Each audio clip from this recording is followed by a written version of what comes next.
Es un placer estar acá en Santiago con ustedes. He venido a Chile desde el inicio de los 90. Tengo muchos amigos en este país y estoy muy interesado en la democracia global.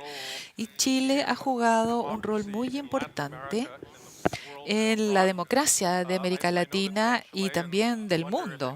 Yo sé que algunos chilenos se preguntan si alguien ha puesto atención a lo que ha ocurrido en este país, pero yo les garantizo que las personas están poniendo atención a lo que está ocurriendo acá, porque Chile ha sido un ejemplo de la transición desde la dictadura hacia la democracia, saliendo de la dictadura digamos, con el referéndum a fines de los 80. Por lo tanto, ha sido, digamos, muy interesante, como ustedes han visto. Yo ya he estado estudiando el tema de la infraestructura pública y yo creo que es una muy buena prueba de democracia, porque la infraestructura pública es un bien muy importante, pero también es lo que políticamente es difícil de lograr. En distintos sistemas políticos, abordar esto de forma distinta es dificultoso. Por lo tanto, voy a comenzar con una visión general de lo que está ocurriendo en el mundo y luego me voy a centrar en el tema de lo que es infraestructura, de los desafíos que se enfrentan por parte de China, la situación general acá en América Latina también. Voy a comenzar hablando de cómo ha sido el mundo y cómo este ha estado cambiando. Hemos estado viviendo en los últimos 60, 70 años aproximadamente lo que se llama un orden internacional liberal, donde hay componentes económicos, hay componentes políticos y ambos de estos componentes pueden delinear el poder que ha tenido los Estados Unidos luego de la Segunda Guerra Mundial, y el componente económico descansa en sistemas de instituciones internacionales que comienzan con acuerdo general en tarifas y como es el GATT, luego la OMC, bloques como la Unión Europea, también como el Acuerdo de Libre Comercio de América del Norte o NAFTA, movimientos de servicios, inversiones, ideas y personas a través entonces de las fronteras internacionales. Hay un componente político importante también acá en asegurar las alianzas inicialmente en contra de la Unión Soviética, pero posteriormente en contra del terrorismo internacional y otro tipo de amenazas hacia nuestra seguridad, como por ejemplo la OTAN, como el Pacto de Seguridad entre los Estados Unidos y Japón y con la República de Corea del Sur. Yo creo que es importante saber que este orden liberal ha tenido un tremendo éxito, aunque hay enormes críticas también de lo que es el neoliberalismo hoy día, pero las personas no valoran adecuadamente cuán milagroso ha sido este orden. Entre los años 70 y la crisis económica en el año 2008,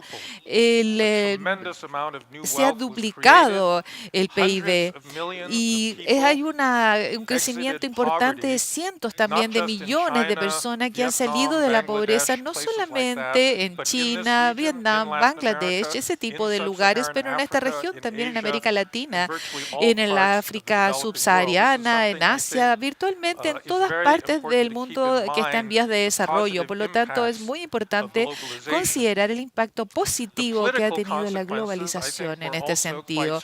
Las consecuencias políticas yo creo que son sorprendentes. En los 70 hay digamos, 35 democracias elegidas en el mundo y eso se eleva a 150, 120 aproximadamente en la primera década del siglo XXI. Por lo tanto, es una expansión notable de la democracia y acá en Chile, como dije, ustedes son uno de los ejemplos de primer orden en este cambio desde la dictadura hacia una democracia competitiva y floreciente. Mi mentor en Harvard, Samuel Huntington, lo llama a esto la tercera ola de la democratización. Hay un cambio muy importante en la política global, donde la democracia liberal se convierte en una forma dominante de gobierno. Ahora, en la última década hemos visto un cambio en la naturaleza de la política mundial. Es algo que mi colega Larry Diamond de Stanford lo llama recesión democrática. Después entonces de tomar el ejemplo del 2008, muchas democracias en el mundo han estado en baja, han estado cayendo y ha habido muchas amenazas de países no democráticos. Rusia, China. Son países autoritarios que tienen mucha confianza en lo que están haciendo, son asertivos y han impuesto desafíos de seguridad y desafíos políticos también al resto del mundo. Al final de mi presentación voy a profundizar un poco más del tema de China, pero yo creo que lo que ha sido un fenómeno más irruptor ha sido el tema de establecer la democracia con los derechos que se llaman el populismo nacionalista o la democracia iliberal. La democracia hoy día son tres instituciones que están combinadas en un solo paquete, porque uno tiene un Estado moderno, uno que está destinado al interés público y no al interés privado, donde tenemos el Estado de Derecho, que establece las restricciones legales de forma tal que las élites no puedan malutilizar el poder. Y finalmente tenemos la responsabilidad democrática, que significa que los sistemas políticos responden a los deseos de la gran parte de la población y no solamente a las personas que están, digamos, en las cúpulas gubernamentales. Y luego tenemos un sinnúmero de democracias establecidas donde son líderes elegidos legítimamente por el pueblo, pero que también hay dos otros pilares ahí. Han, digamos, tratado de luchar contra los ataques de corrupción, han tratado de minar el imperio de derecho y, en otras palabras, los partidos democráticos de la democracia liberal se han utilizado para poder minar lo que es la democracia liberal, es decir, el orden constitucional que pone restricciones al poder ejecutivo en una democracia real. Entonces hay un sinnúmero de países en la Unión Europea, tenemos Hungría, Polonia, Turquía, que han tratado, digamos, de romper con las restricciones que se ponen en los puertos, donde se tratan de restringir las actividades y los líderes tratan de dominar a los medios, sacando justamente en las primeras líneas de los medios noticiosos, todo lo que es, digamos, la militancia burocrática para poder acusar a los partidos que son responsables, que no son parciales y que finalmente actúan en un bien que no es público. Luego tenemos los partidos anti-inmigrantes de todo el mundo que están ganando mucho poder en las coaliciones populistas, como podemos ver en Italia, también en el medio de la Unión Europea tenemos un sinnúmero de otros partidos que están ganando ya el 25% de los votantes en Alemania, en Francia y en muchos otros países europeos. Y luego tenemos los Estados Unidos. Estos son algunos de los líderes que yo creo que todos los conocen en este punto, ya conocen que han sido elegidos por bases populistas, pero lo que es importante de entender es cuál es el problema con el populismo, porque en muchos sentidos el populismo responde al sentimiento popular, lo que se supone que uno tiene que hacer en una democracia. De hecho, hay muchas razones por las cuales la gente debería estar un poco molesta con las élites en este mundo globalizado, porque el problema es que el populismo, por definición, significa liderazgo carismático. Los líderes populistas dicen que ustedes me eligieron y yo los represento a ustedes, el pueblo. Nosotros queremos lograr la siguiente siguiente agenda y aquí está, digamos, la corte, las estaciones de televisión, los diarios, la burocracia, que no quieren seguir mis deseos y yo los represento a ustedes, los represento por medio también a través de mi partido y estamos hablando de que no es la estructura constitucional simplemente, sino que soy yo, mi persona. Por lo tanto, son anti-institucionalistas. Están un poco minando la independencia de las instituciones que constituyen una democracia liberal verdadera. Normalmente no me gusta criticar a mi gobierno cuando yo viajo al extranjero, por supuesto, pero yo creo que en el caso de los Estados Unidos tenemos un ejemplo con nuestro presidente, el señor Trump, hoy día que es muy claro, donde, digamos, la nominación del Partido Republicano, él dice, yo entiendo sus problemas, yo estoy solo y estoy solo para arreglar estos problemas. Es un lenguaje que Perón utilizaba en Argentina.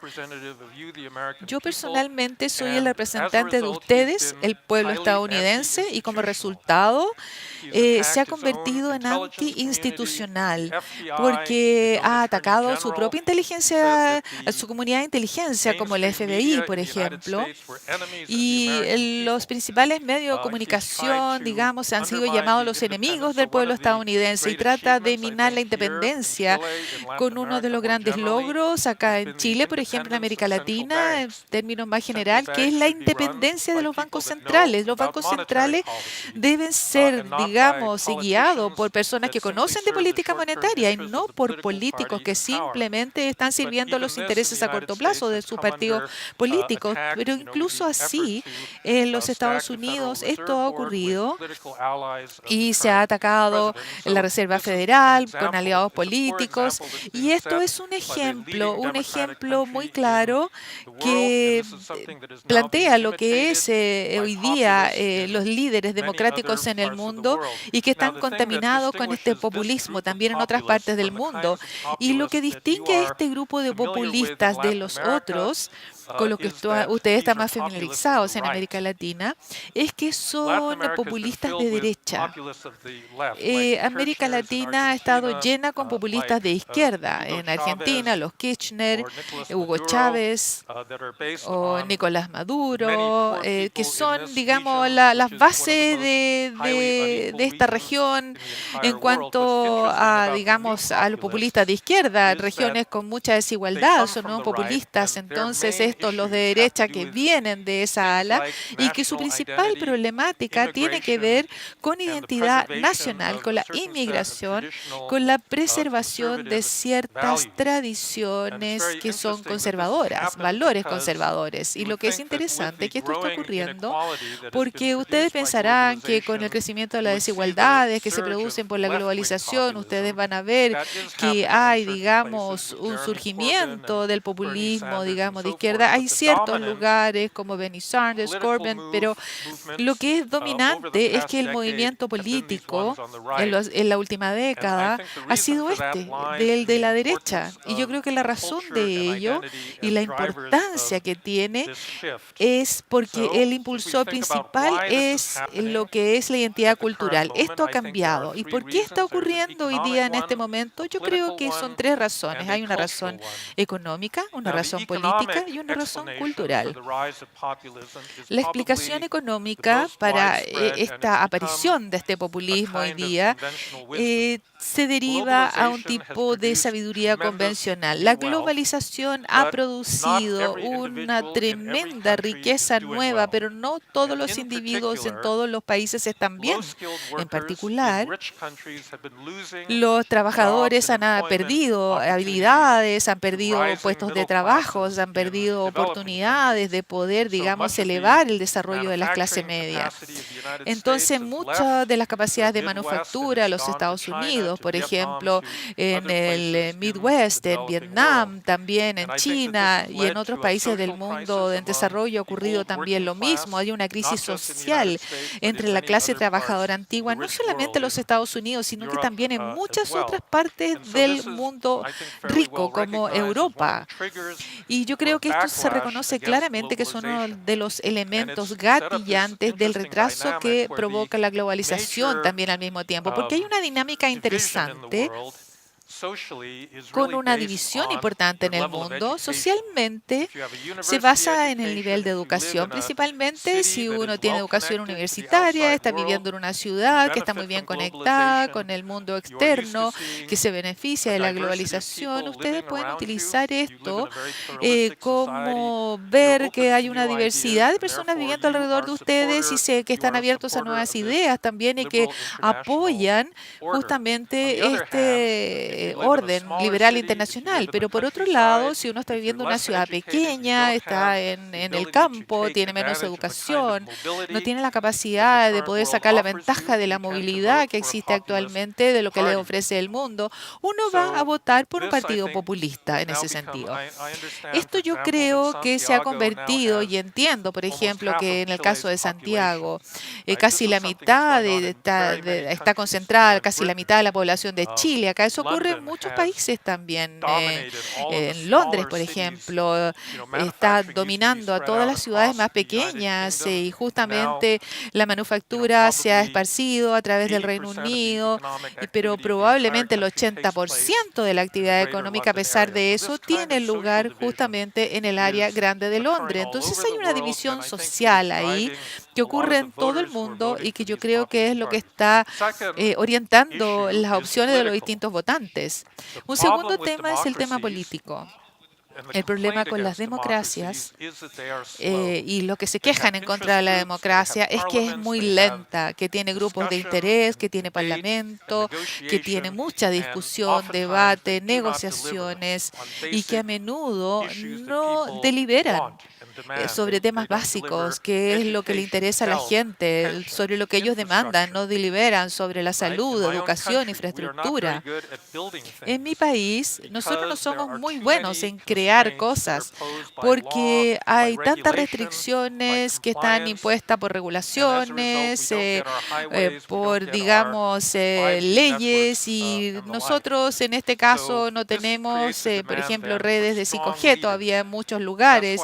Hay demandas que vienen de los líderes potentes y que se transfieren hacia donde puedan llevar, digamos, hacia el Congreso, Parlamento, para que finalmente puedan hacerse las cosas. Y el tema final, yo creo que es muy crítico, que tiene que ver con la parte cultural.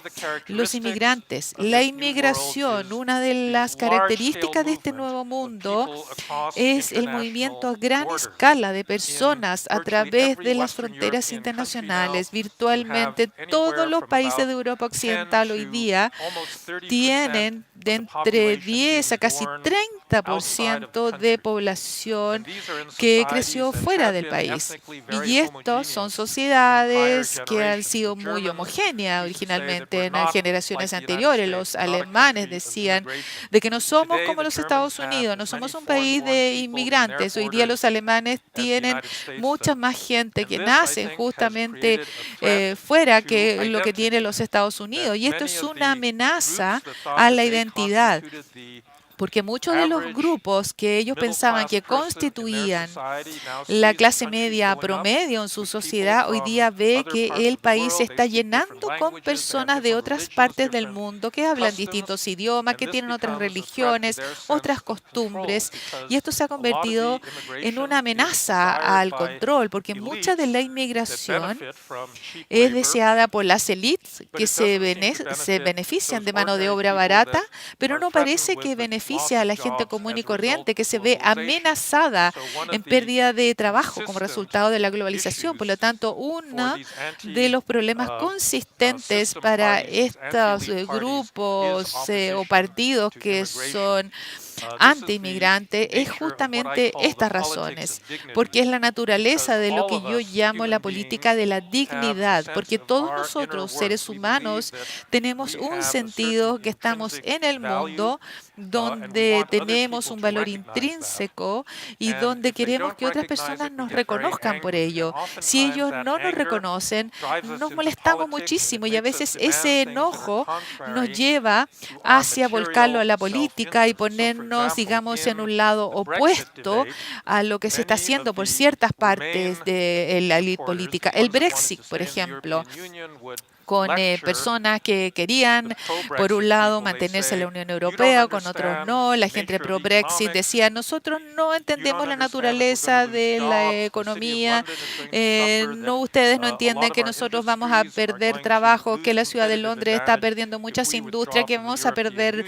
la competitividad y que vamos a ser finalmente arrojados de la Unión Europea. Y muchos de la gente que apoya Brexit dice, bueno, muchas gracias, pero yo creo que nosotros sabemos cuáles son nuestros propios intereses y estamos dispuestos a aceptar las pérdidas de trabajo y de ingresos si esto nos permite ganar nuevamente el control de nuestras fronteras y de impedir el ingreso de los extranjeros a nuestro país y proteger la identidad nacional. Y eso yo creo que es un tema consistente de muchos de los países de la derecha y en América Latina. Yo creo que hay un poco de diferencia en este sentido, porque ustedes no tienen el mismo problema de homogeneidad, digamos, los problemas lingüísticos que tenemos en Europa. Acá hay un lenguaje mucho más homogéneo y yo creo que, sin embargo, el problema cultural igual está presente. En América Latina, yo creo que existe algún cambio importante que está teniendo lugar. Cuando uno piensa en los distintos componentes de las democracias modernas, podemos decir, bueno, yo tengo estos tres pilares separados en los cuales descansa la democracia liberal. Tenemos el Estado moderno, lo cual significa un Estado no corrupto que está destinado al interés público, donde hay una separación clara entre lo que es el interés público y privado. Luego el Estado de Derecho, que restringe el poder de las élites, y luego tenemos entonces la responsabilidad democrática. Y yo creo que en el pasado las generaciones luchaban por democracias justas, saliendo de una dictadura militar. Por supuesto, la idea de superar, digamos, esa instancia y volver a lo que era la democracia de los 60. Pero todavía tenemos Cuba, Nicaragua, Venezuela, muchas dictaduras, que algunos no lo llaman dictadura, pero esta transición a la democracia ha sido extremadamente exitosa acá.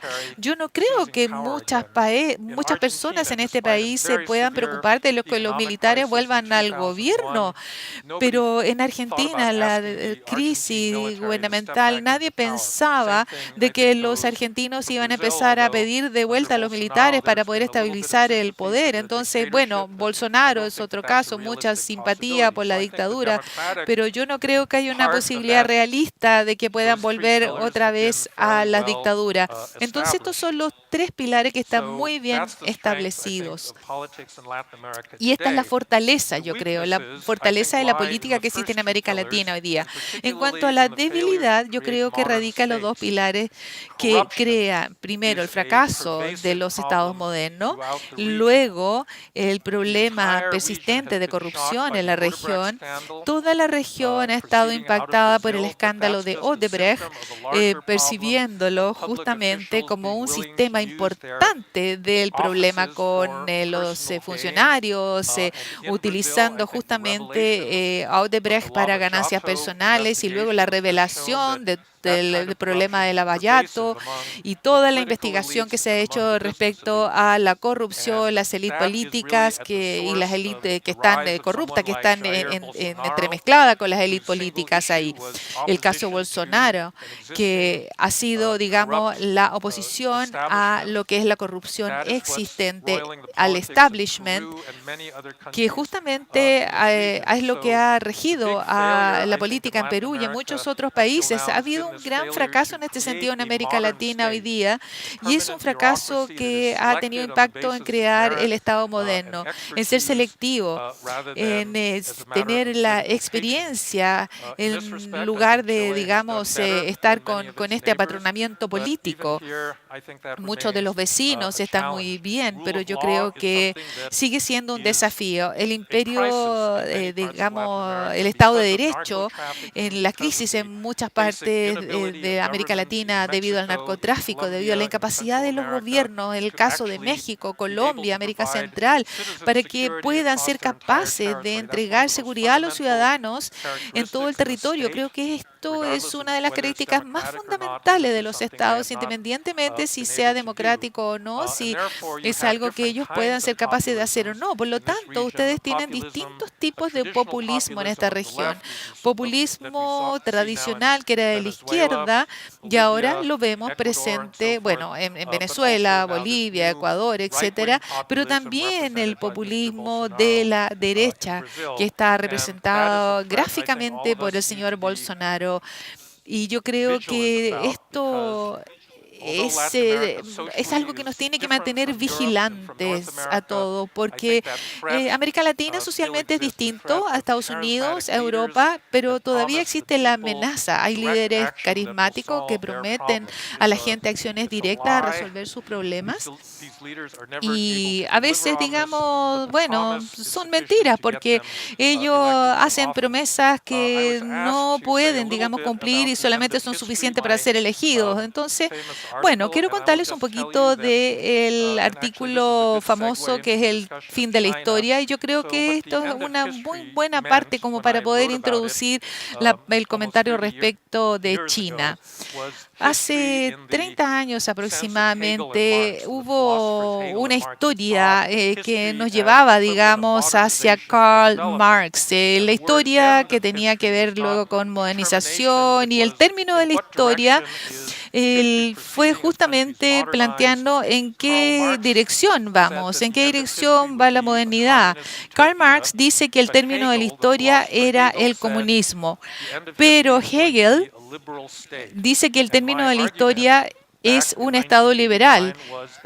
Bueno, y luego en el año 89 yo planteo de que Hegel es mucho más quizás acertado que Marx, porque hay un punto terminal en lo que es la modernización, algo que nos lleva a la democracia liberal, que está justamente de la mano de las economías de mercado. Y esa es la pregunta que nos hacemos hoy día.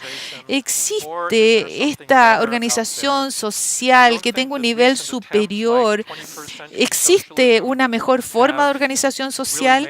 El socialismo realmente hizo un muy buen trabajo en este sentido, en términos de mezclar esto con la democracia liberal, pero hay un país en el mundo que nos ha planteado un desafío muy serio a esta modernidad y que es China. China es un país autoritario, no tiene pretensión de decir que es una democracia, que está regida por un partido comunista, que ha logrado históricamente tasa de crecimiento sin precedentes en los últimos 30 años y en algún momento, por supuesto, pudiera ser que supere a Estados Unidos y en otra generación pueda llegar al nivel de los Estados Unidos y dejar de estar en el segundo lugar, como está hoy día. Y esto es un problema que realmente nos da la oportunidad de poder hacer mejores cosas que los Estados Unidos y en otros países también del mundo, porque dicen, miren los Estados Unidos, miren Europa, y bueno, vemos populismo, vemos turbulencias financieras. Entonces, yo quiero decir un poquito que esta es la parte de mi presentación en la cual me voy a centrar en lo que es el tema de infraestructura pública, que es el área que les corresponde a ustedes por lo demás. Vamos a ver, digamos, qué es lo que pasa en China y qué es lo que es la comparación que hacemos con el mundo moderno occidental. Si ustedes ven hoy día cómo se comparte la inversión pública por parte de los bancos de desarrollo en términos de la infraestructura financiera, financiar los proyectos de infraestructura, vemos que el Banco de Desarrollo de China y el Banco de Exportación e Importación ven a partir de este gráfico que en el año 2002 ellos constituyen un cuarto de todo lo que es la inversión pública comparada con el Banco Mundial, con el Banco Asiático de Desarrollo, con el Banco Africano de Desarrollo y el BID. Para el año 2009, estos dos bancos chinos empiezan a constituirse ya con una cobertura de más del 60% de la infraestructura de desarrollo y en el año 2016 básicamente 3/4. Entonces todos estos otros bancos de desarrollo internacionales multilaterales se quedan con 1/4 del monto total del capital que es gastado en infraestructura. Los chinos básicamente dominan justamente ese sector. Ahora, si ustedes ven el modelo competitivo moderno, el modelo chino es bastante distinto de lo que son, digamos, los caminos que se promueven en el mundo occidental. En los Estados Unidos, el sector asigna, digamos, el capital de manera eficiente, el Estado no tiene ninguna participación, digamos, en cuanto a negocios. Los chinos han utilizado las agencias públicas para poder establecer sus propias empresas y dirigir la naturaleza de estas inversiones. Y en los años recientes, hasta el 50% del PIB ha sido dirigido a nuevas inversiones, particularmente en la infraestructura pública. Bueno, esto no es muy distinto a propósito del desarrollo de otros países como Corea del Sur, Taiwán, en periodo anterior, Japón, etcétera. Existen, tasas de ahorro muy altas en China, por lo tanto, hay muchos recursos fiscales hoy día disponibles para este tipo de inversiones. En los Estados Unidos, nosotros hemos cambiado desde la infraestructura doméstica, primero, porque los Estados Unidos, digamos, tiene hoy día un déficit presupuestario muy, muy grande. Hoy día está llegando a casi un 80% del PIB, en el cual tenemos un estancamiento político.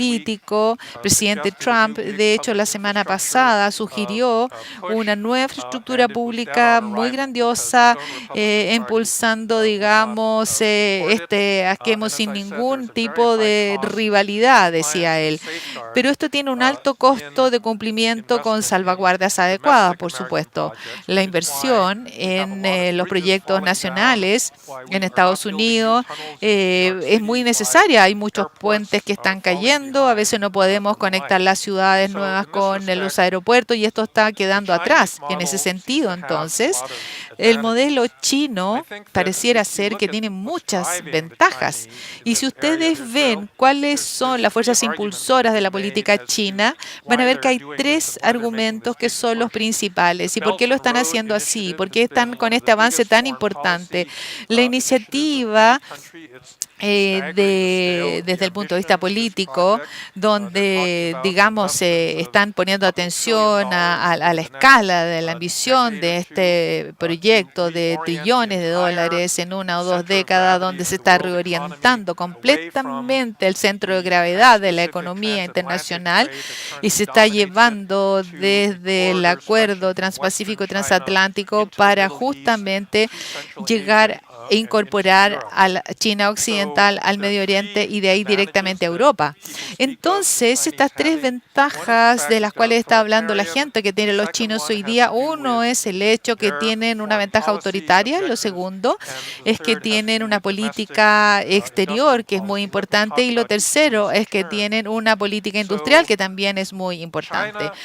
Por lo tanto, si China no tiene que preocuparse de cumplir con muchas de las salvaguardas, es una cosa única que distingue a los chinos de los proyectos de infraestructura del mundo occidental. Si el Banco Mundial tiene proyectos de infraestructura y tiene que cumplir con regulaciones de seguridad ambiental y tiene que hacerlo en consulta con los pueblos indígenas y luego tiene que ver también con los grupos de interés y los grupos políticos y con la sociedad, China no se preocupa de eso. Básicamente se acepta cualquier nivel de salvaguarda que exista en los países en vía desarrollados. Si es un país muy corrupto, dicen, no, está bien, nosotros vamos también a poder coimar a las autoridades o a los funcionarios para poder obtener esos proyectos y a ellos no les preocupa y lo hacen con ventaja a corto plazo inmediata porque tienen buenas razones para que puedan, digamos, hacer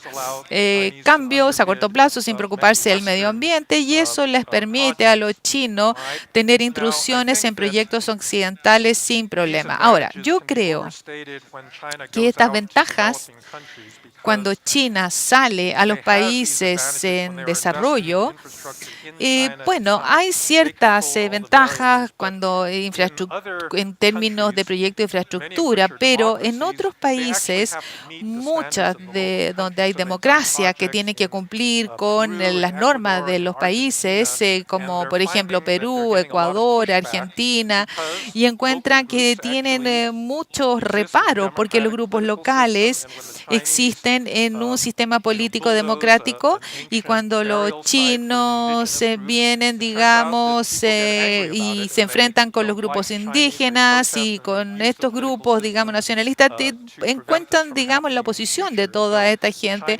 impiden entonces que ellos puedan entrar fácilmente. Ellos, hoy día, los chinos, se están dando cuenta que tienen que ajustarse a los requerimientos democráticos que existen en muchas partes del mundo en desarrollo.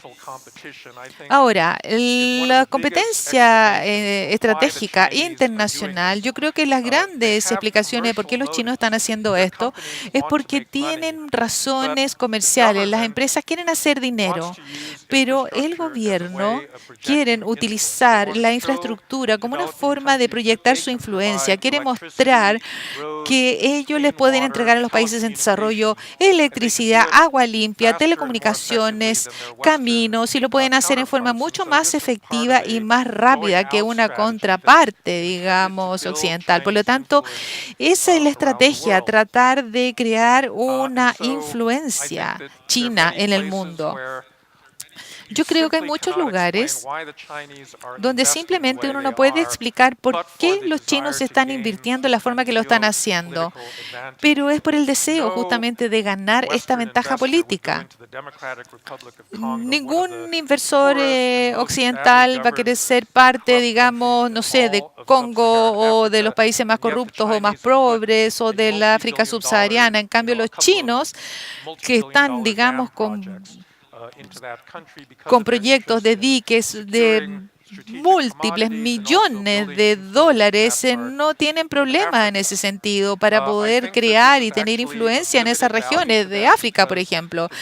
Y esto tiene un valor limitado porque muchos países donde han invertido muchísimo están produciendo un retraso político como resultado de que los países han cambiado también y se han alejado un poco de la apertura hacia China y han girado hacia el occidente, hacia Europa, y porque siente que se están convirtiendo como en una colonia de China. Está ocurriendo en Malasia, en Sri Lanka,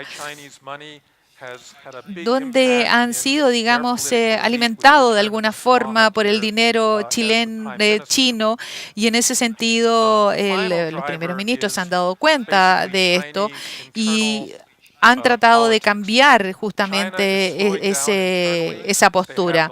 China está retrasando, digamos, tiene una capacidad interna masiva. Hay millones de personas en la industria de la construcción que no tienen suficiente trabajo hoy día para ello, y China los está enviando ahora a los países en desarrollo.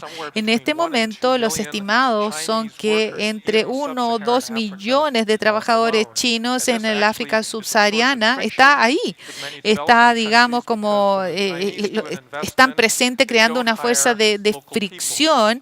Ellos no están contratando gente local y ellos no están transfiriendo mucha de la tecnología que prometieron. Están llegando sus propios trabajadores a esos lugares donde están haciendo sus inversiones, y el gobierno local no tiene cómo involucrarse mucho en eso.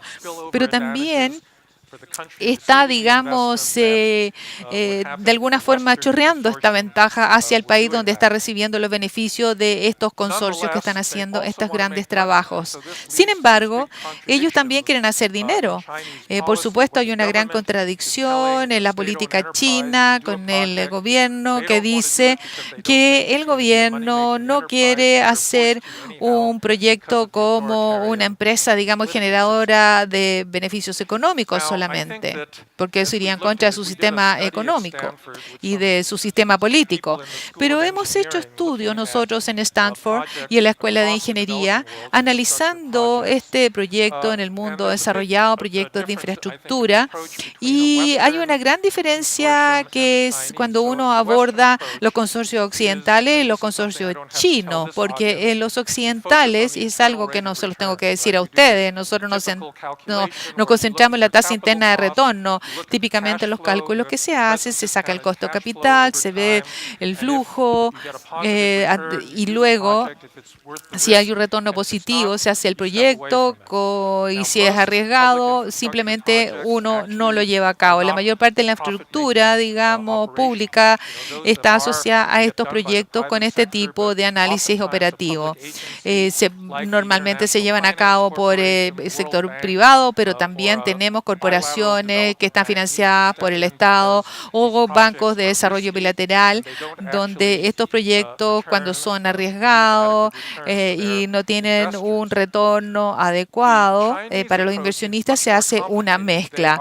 El enfoque chino es mucho más complicado. Obviamente, ellos hacen cálculos de la tasa interna de retorno como parte, por ejemplo, de los ingenieros de empresas de puertos, de ferrocarriles, y hacen estos análisis, pero la gran diferencia es que la China occidental está haciendo los cálculos en las tasas de retorno externa. Entonces, son las externalidades que están produciéndose a partir de estos proyectos de infraestructura en base a su propia experiencia en China. Los chinos tratan o tienden a subestimar las externalidades, y las externalidades negativas las subvaloran, y eso significa entonces que hay un daño ambiental, hay alteraciones sociales y es el precio que ellos están dispuestos a pagar en China, y sobrevaloran las positivas. Sin embargo, en China, por ejemplo, hoy día el consumo de alimentos en China está muy contaminado el alimento, porque ellos no se preocupan, digamos, de las condiciones de cultivo y de la producción de los alimentos. Sin embargo, se preocupan solamente de los retornos. Y los proyectos, por ejemplo, como Coca-Cola Sinclair, hoy día que están produciendo consecuencias ambientales muy severas, es algo que los chinos no han calculado cuando partieron con las inversiones iniciales.